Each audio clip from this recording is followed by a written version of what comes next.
তারা মানুষের প্রতি উদার, তাদের অন্তরটা সব সময় মানুষের জন্য। কে মুসলিম কে খ্রিস্টান তারা কিন্তু চিন্তা করে না, ঠিক কিনা কন? আমরা দেখতে পেলাম ইসরায়েলের ভিতরে, বিশেষ করে রাজধানীর তেল আবিব থেকে জেরুজালেমে যাওয়ার যেই সড়ক পথটা আছে, এই পথের ভিতরে আপনার যেই বিশেষ করে বিল্ডিং গুলো আছে এখানে আগুন ধরে গিয়েছে। আগুনের দাবানলে সবকিছু পুড়ে ছাই হয়ে যাচ্ছে। যেখানে আপনার পুড়ে ছাই হয়ে যাচ্ছে, যে ইসরায়েল বাহিনী ফিলিস্তিনদেরকে আঘাত করেছে, সেই ইসরায়েলের পুড়ে যাওয়া দৃশ্য দেখে ফিলিস্তিনদেরকে হাসার কথা, ঠিক কিনা জোরে বলেন?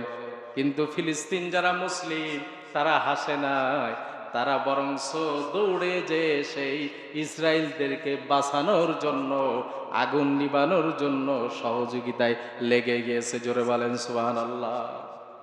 এসে মুসলমানের আর ভালো দৃশ্য কি হতে পারে?